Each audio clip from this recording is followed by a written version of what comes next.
Obviously আমাদের মাঝেও কিন্তু অনেক অডিয়েন্স কিন্তু সম্পৃক্ত হয়ে যায়। সো বাইরে থেকে যদি কেউ কোনো ইমোশনালি কিছু বলে, যেমন কেউ কাউকে কষ্ট দিয়ে কথা বলে, এগুলো অবশ্যই ঠিক না। প্রত্যেকটা মানুষ তারা একে অপরের পেছনে লেগেই গেছে। তবে চিন্তা করে দেখেন, আমরা নিজেদের ব্যাপারে কতটুকু ভাবি এই বিষয়ে কিন্তু আমরা পরে যে অপরের পেছনে কিন্তু লেগেই আছে, নিজেরা কখনো সংশোধিত নয়।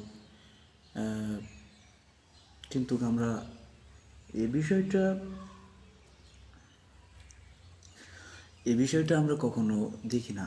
বাহ্যিক দিক থেকে একে অপরকে দোষারোপ করি যে এ খারাপ ও খারাপ, কিন্তু নিজে কতটুকু ভালো এটা আমরা কখনো দেখি না।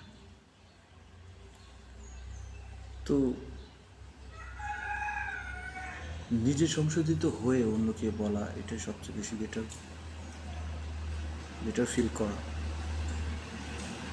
অ্যানাদার্স নিজেই যদি না ভালো হয়, তাহলে নিজে যদি বিড়ি খেয়ে যদিও অপরকে বলি যে এগুলো ভালো না, তাহলে তো সে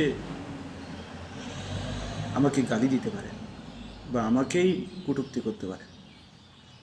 এই জন্য আগে নিজে সংশোধিত হয়ে অন্যকে করা। শুক্রিয়া। তো এই ভিডিওটা শুধুমাত্র তাদের জন্য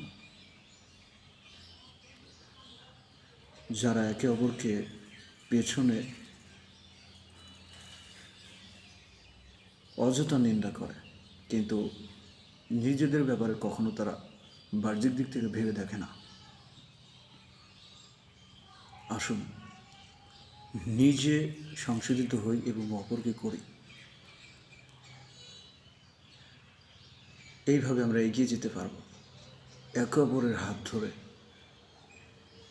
শুক্রিয়া। আসসালামু আলাইকুম রহমতুল্লাহ।